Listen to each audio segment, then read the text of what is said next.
Hi everyone. So basically, what I'm going to do today is talk through some changes that have happened with how Big Finish treat the Eighth Doctor, and I'm a big Eighth Doctor fan. So what I'm going to do is talk about how I don't like these changes, but I really wanted to start this with a disclaimer, talking about how I don't hate Big Finish.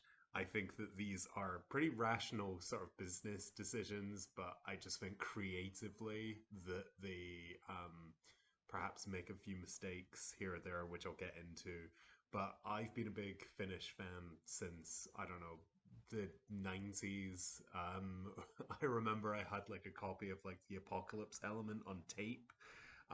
So this is more just a criticism of some of the decisions they've made and kind of trying to almost rationalize to myself why certain things have mildly kind of rubbed me the wrong way rather than being like, oh, they're the worst company ever, nobody should ever get any of their stuff.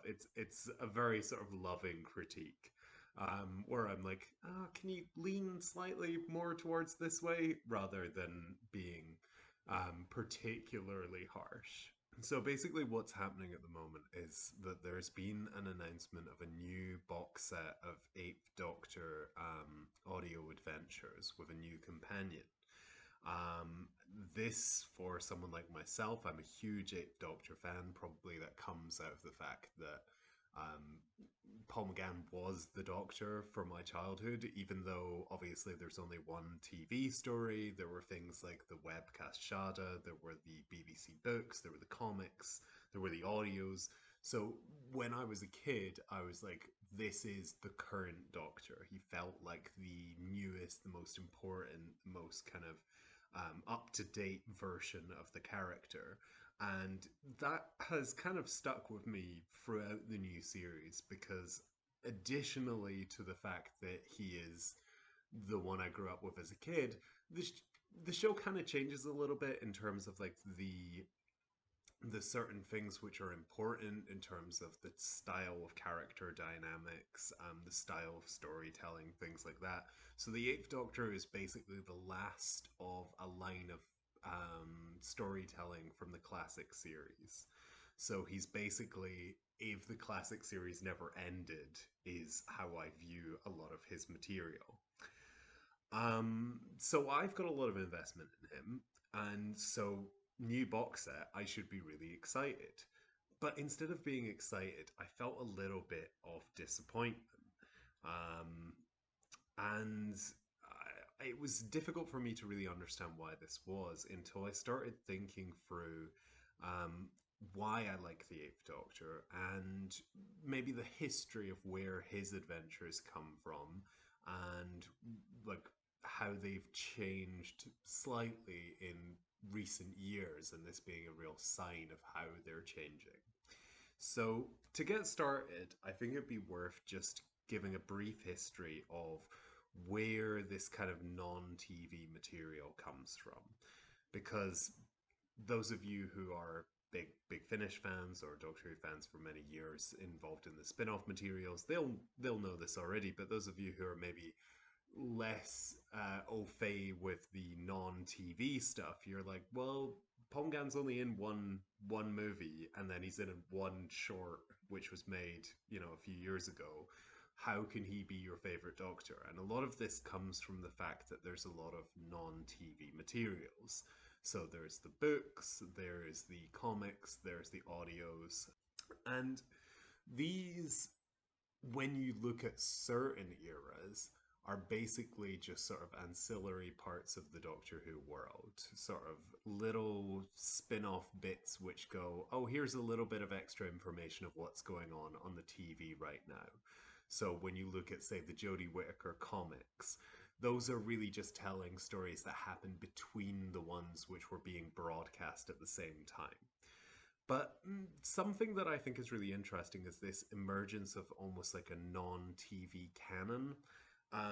And by that, I mean basically when the show wasn't on the air, it wasn't that when in 1989, when the show stopped, they were like, well, we'll just wait until, 1996 for a movie, and then after that, we'll wait until 2005 for the continuing adventures of our lead characters. Um, in fact, what happened after 1989 was that a company called Virgin Books started releasing a series of novels, and they were explicitly called the New Adventures. And by that they mean the new adventures, the continuing adventures of the Seventh Doctor and Ace, and then various other companions after that. And these didn't position themselves as sort of ancillary stories that fit in the gaps between stories that we already knew about. They were the official continuation of what was going on TV, because for all people knew at the time, Doctor Who would never come back. And so these novels were that's what happened next, to the Seventh Doctor, to Ace, etc. This became slightly more complicated as novels, etc., started being published, which were about previous Doctors. So during the Virgin era, there would be the New Adventures, which were the continuing stories of the Seventh Doctor, and then they also released the Missing Adventures, which would tell stories of the first to sixth Doctors. And I found this really interesting in terms of the terminology, because the Missing Adventures is very clearly worded to imply that these are stories that happened between TV episodes that maybe have almost been lost from the archives. Everyone talks about the missing episodes. And so using the word missing, it's almost as though, oh, these are stories that did exist, but then they were lost. In a sense, the way that these two lines worked was similar to you would have the TV stories during, like the 60s to the 80s. And then you would have maybe the Target novelizations going back and retelling old stories. Or what you would have would be the TV series and then the comic books, say like the TV action comic books describing what's happening to the Third Doctor, are not supposed to be continuing stories. They were just meant to slot in between pre-existing narratives. Um, and so it's really interesting that essentially what happened was that the Missing Adventures and the comics, etc., a lot of these ended up being almost the supplementary materials to the main Doctor Who story, and that main story was the New Adventures. Now, in 1996, Sylvester McCoy passed on the torch to Paul McGann, and the Seventh Doctor regenerated into the Eighth Doctor. What this meant in terms of the spin-off materials was that basically BBC decided that they wanted the rights back. This is a longer story, but we won't go into it now. And basically they continued making what used to be the New Adventures and the Missing Adventures. They kind of rebranded them to the Eighth Doctor Adventures and the Past Doctor Adventures.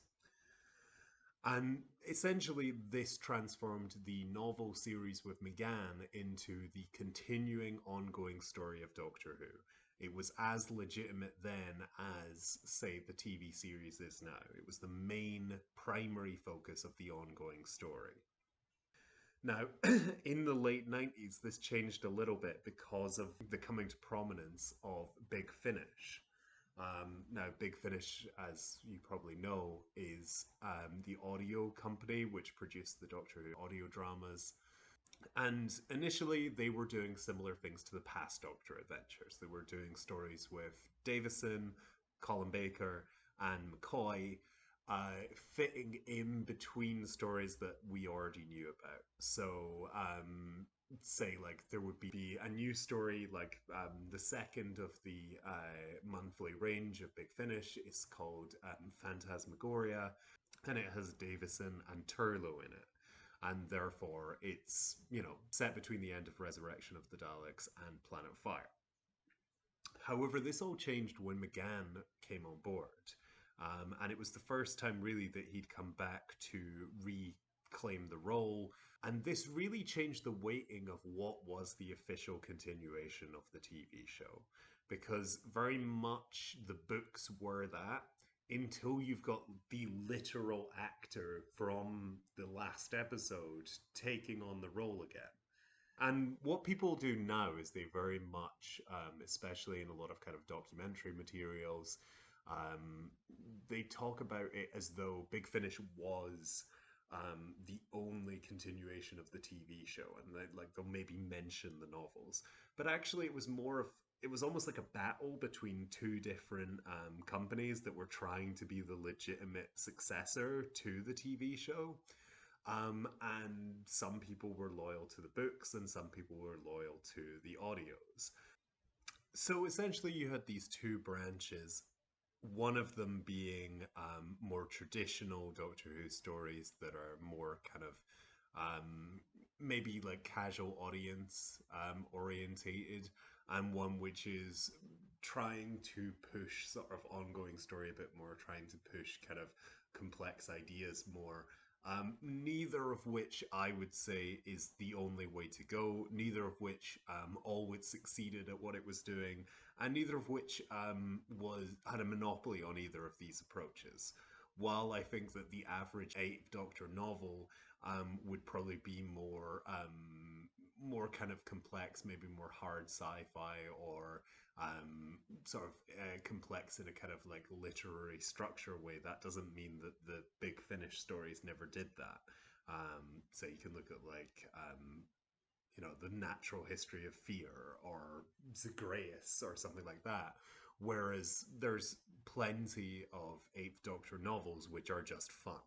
But those are kind of the two approaches, and they ended up being these kind of battling brands that kind of split the idea of there being one Eighth Doctor story. And this is to an extent why it's a little bit difficult to kind of talk about now, because one of them seems to have been more canonized than the other, because one of them is still continuing to this day, whereas one ended in 2005. Um, but it's still an interesting sort of it's almost like there were two competing main narratives, whereas obviously whenever the TV show is on, there's only one narrative. Essentially, what happened when the new series came in, though, was that Big Finish were allowed to continue, um, basically because Russell T Davies, he said in a meeting, this is a sort of famous anecdote, a meeting where the high ups at the BBC were like, "Oh, go and tell these people they can't do it anymore," and he was like, "I will deal with it," and then he just didn't. And so they just continued under the radar of the executives at the BBC. The BBC Books, however, because that was a sort of in-house production, they morphed into the new series Adventures, which had a lot kind of younger audience in mind. They were a lot more tying into the TV series rather than continuing their own storylines. And while the Eighth Doctor Adventures got a little bit of time to sort of wrap up, like the Gallifrey Chronicles, they were done for. They were just gone. There was no continuing those. Um, and so where does this put McGann? Where does this put the Eighth Doctor? Well, you would think because the new series had started, he would be gone. He would be relegated very much to the same place as previous Doctors who had been passed by. His stories going into essentially past Doctor adventures, similar to what happened to McCoy before him, what happened to Colin Baker, what happened to Peter Davison, etc. However, there's a little bit of extra complexity here, and it comes out of two things. Basically, one of them is the fact that the Eighth Doctor never got an ending. The Seventh Doctor got a very sort of strange ending where he's sort of very unceremoniously killed in the TV movie. Even the Sixth Doctor, he gets hit on the head and then he regenerates, even though Colin Baker isn't there. But with both of these, there is a very clear end point, and you know where the story ended. And there's still a lot of room for storytelling. Like, for instance, the Seventh Doctor in the TV movie is visibly older. Ace isn't with him, so there's a whole lot of stories that you can put into that space. However, you know where he ended, you know what happened to him at the very end. But with McGann, that doesn't exist. Essentially, in Big Finish, they're continuing the stories, so they haven't reached an end there. With the comics, he walks off into the sunset. And with the novels, he dives off of, I think he dives off of the top of a mountain, and that's it. And we never see any of them again. There's never any kind of hint, even, of what happened next, especially with the new series introducing the Time War and also implying that Eccleston has just regenerated. There's obviously vast swathes of the Paul McGann Doctor's life that we're not seeing because none of these novels even hinted at the Time War that we know from the new series. We won't get into the War in Heaven. Watch my iceberg video if you want to hear about that. So that's one reason why McGann has this sort of awkward position. But the other one is the fact that while the novels and the comics have moved on to the new series, Big Finish, they didn't have the license to do the new series. So what is their flagship series now? And it's still the McGann audios. They're still a continuing storyline. Um, they changed this very slightly, moving on from Charlie Pollard to a very sort of new series inspired storyline with sort of 45-minute episodes or hour-long episodes with Lucy Miller, who's a companion very clearly influenced by the new series, but it's still McGann. It's still continuing storylines with no clear kind of end point in sight. And so, to an extent, he's still got his own little alternate stream that is continuing onwards. And to an extent, he becomes the lead hero of the spin off materials because they don't have anyone else. They like Big Finish can't do the Ninth Doctor, they can't do the 10th Doctor, and even if they could, they would still be very much supplementary materials to the TV series. Whereas if they do McGann, they could do anything they want with him and basically continue his stories in any way. And so he becomes the sort of flagship brand of Big Finish. Now, the next point is what I would call the death knell, or how Stephen Moffat killed the Eighth Doctor. Which basically, what I always liked about the Eighth Doctor and what always drew me to him was the fact that he was the Doctor of my childhood, but unlike any of the Doctors of anyone else's childhoods, um, he never died. Like, we have sort of an implication that he died because we see the Doctors after him, but we never see his death. We never see his end. He's just this undying Doctor who just like continues on forever. And then in 2013, Stephen Moffat decided to tie a little knot in that and make sure that we didn't have any like holes in the narrative of Doctor Who, which I'm sure for a lot of people was very satisfying. I was very excited to see Paul McGann again. I was like, oh my god, I love Paul McGann. He's actually on screen. He's got an amazing new costume. It's so much better than that horrible leather jacket Big Finish put him in. But you still end up with this weird thing where it's like now we have an official ending for the Eighth Doctor. He's no longer this undying hero who has an ongoing storyline. We now know where he ended.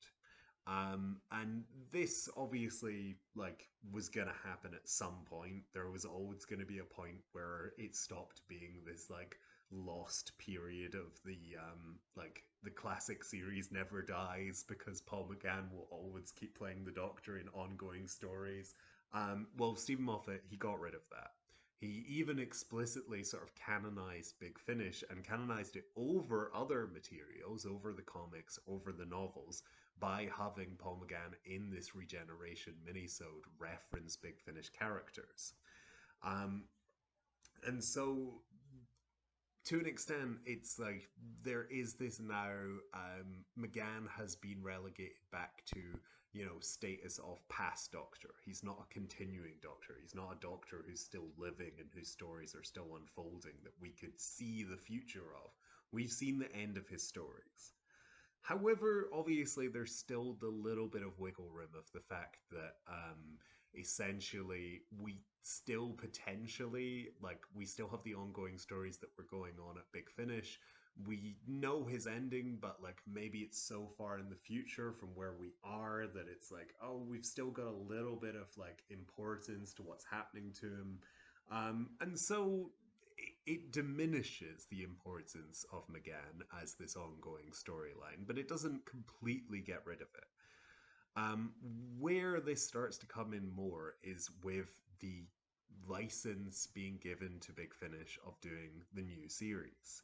Now, this ends up having a whole bunch of consequences across all of their lines. A lot of this being a sort of new series prominence. So, for instance, they used to have a series called Countermeasures. Now they really focus on a series about the new series unit characters. They used to do a lot of like Bernie Summerfield audios. Now they do a lot of River Song audios. I'm not saying that these are like direct replacements, but I feel like a case could be made for this. And obviously, fair enough, a lot of these people are also getting older, and Big Finish does need to make money. So, like, I don't entirely go against this, but I am a bit like, oh, but I really liked Bernie Summerfield and River Song. You're always going to be doing like supplementary material to the TV show, whereas Benny, you could have continuing storylines. That's a whole other issue. But as you can see, there is this kind of focus on like making the new series the kind of primary brand because that's where the money comes from. And this starts to affect McGann, and it starts to affect his importance, and it also starts to affect what storylines are told with him. So, for instance, what happens initially is that there's a split into two strands of McGann. There's the continuation of the stories that have been going on since, like Lucy Miller, Unbroken, which kind of are implied to have been going on from the end of like Charlie Pollard. So there's this kind of ongoing storyline that's been lasting since McGann came to Big Finish. But then they also split it into a second strand, which is what was the Eighth Doctor doing during the Time War. So now his adventures that are part of the ongoing narrative that we were used to have they have equal importance with something that connects to the new series. And at the same time, they start bringing in these further adventures. So, Further Adventures of Lucy Miller was the first one, then they had the Further Adventures of Charlie Pollard. And these were, stories where McGann would team up again with the actresses and the companions from stories past, similar to how, you'd have a Colin Baker story where he'd be traveling with Perry. Similarly, there was a box set of McGann stories where he's still traveling with Charlie. It's set earlier in his life. Um, these were obviously nice because I like Charlie, I like Lucy, but to an extent, I was like, oh, but he's supposed to be the continuing Doctor.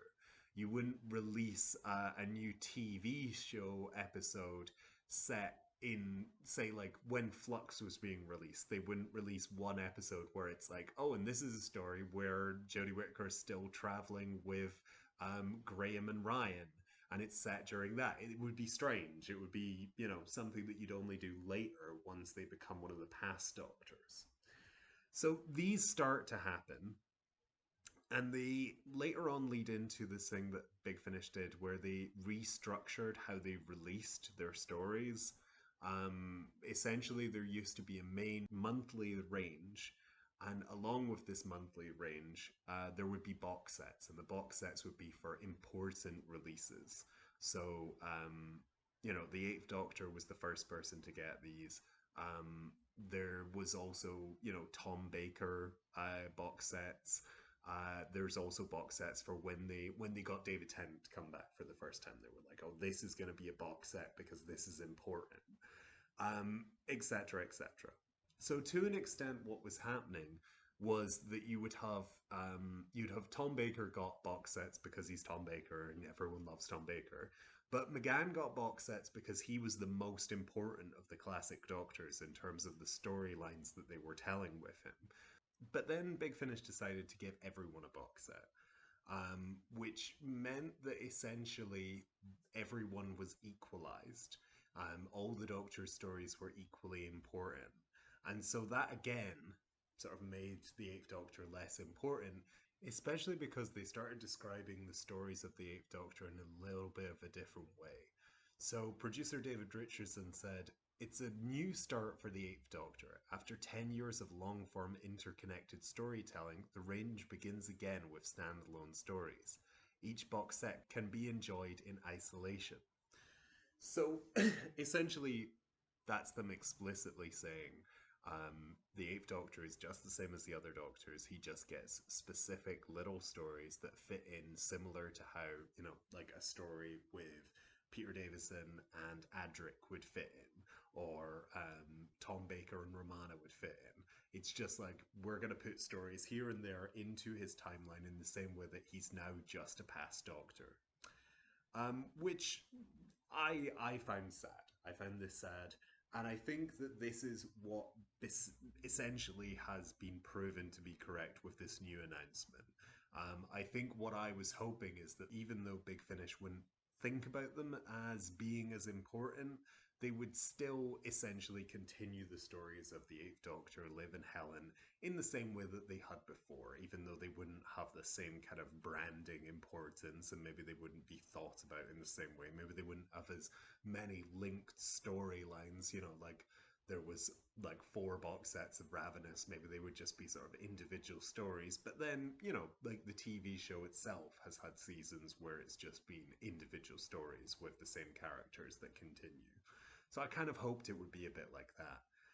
But what it's been proven to be now is that basically, probably their new approach is to jump around the timeline of McGann to different periods in the same way that each kind of new box set of the Sixth Doctor or the Fifth Doctor or the Fourth Doctor jumps around to different parts in his timeline and shows different companions. Um, and this seems to be true from what they've done with the new box set, which is called Audacity. And this appears to be from the description, they're saying it's before Lucy Miller, before the continuing adventures, which have led to where we were, like a couple of years ago with the Stranded box sets. And maybe it's post Charlie Pollard, so it's kind of in this middle zone. There was a middle zone between two of the companions where they left a space for further storylines, and it kind of implies it's going to be there. And like that's fair enough. That's a fair enough place to add stories if you're dealing with a past Doctor. None of this is to say I'm not interested in seeing Jay Griffiths play Audacity. It's about time that they gave the Eighth Doctor more than one non-white companion. So like that's nice. But to an extent, my heart did drop a little bit when I looked at that cover and I realized, oh, the stories of Liv and Helen and the continuing adventures of the Eighth Doctor are essentially over. His tenure has kind of died, and rather than with a bang, maybe they could have done a sort of final story of his, like one send off to all the characters. They just kind of went, oh well, it's just time to say goodbye, but like not in a big way. I would have even preferred if at the end of the Stranded storyline, all the companions said goodbye to the Doctor, and then he disappeared with the implication that he's going straight into the Time War stories. Um, but instead, we just kind of have this slow fade out where it's like, will we ever see the end of Liv and Helen? Depends basically whether Nicola Walker and Hattie Moynihan actually come back long enough for us to see their end. There are certain companions who have just vanished in Big Finish because of the fact that the actresses didn't want to continue. Bliss being a good example of one. Um, Basically, if anyone knows why that is as well, I'm really interested. I've been looking on the internet for ages to see why, like, Raki Bakra didn't want to come back, but she's disappeared from like their Star Cops range as well. So I assume that it's because her career's taken off or something. I'm not really sure. But basically, why does this matter? Is it basically is because um, I really like the Eighth Doctor, and I liked seeing him as this main character, this ongoing storyline of, the end of the undying classic series, the ongoing storyline of the classic series, the ongoing storyline of my favorite Doctor. But instead, he's now been relegated to the leagues of past Doctors, and it's got to happen to everyone one day. but I kind of feel like the way that it's gone about, rather than because it was the natural ending point, say McGann wasn't interested in doing them that much anymore, or they were running out of story ideas. It feels very much a kind of decision based in the fact that the Eighth Doctor is not a draw in the same way as being able to point out new stories with Christopher Eccleston or new stories with David Tennant. I think that the new series has become Big Finish's major brand, and having their flagship series being this doctor who was only in one story in the 90s is now to an extent almost like an embarrassment to them, and so they've cut back on what he's it doesn't make sense to them anymore, so they've cut back on his importance. They've kind of He's lost his privilege as the most important Big Finish doctor, and that's similar to not a number of other things that have happened with, say for instance, I mentioned earlier Bernie Summerfield being lessened in importance. She used to have her own ongoing storyline, and then they were like, oh, let's stick her with another character from another series, which I did really enjoy, by the way. I loved the Benny Unbound Doctor combination. But it's just sad. It's sad to me as a big Eighth Doctor fan to have to say goodbye. And it's sad to have to say goodbye because he wasn't making enough money and he wasn't important enough, rather than because they told a big, long, continuing story and then they thought, okay, you know what, we've reached the end of what we can do with him, except for, fun little adventures here and there. It feels very much as though they could have kept making box sets, could have kept telling the stories of him and Liv and Helen, but instead they went, you know what, now it's time for you to retire, but with no fanfare. And as I said at the start of the video, I really like Big Finish, but I'm a little sad at how this has played out. And as this is one of my hyper obsessions, I wanted to talk about it. I wanted to get it out there. And also, I was interested to see whether anyone else has the same opinion or whether I am some kind of dyed in the wool Eighth Doctor fan who basically hasn't been able to let go of the fact that maybe he hasn't been relevant for like 15 years or something. Perhaps that is what's going on rather than Big Finish suddenly deciding now to change their approach.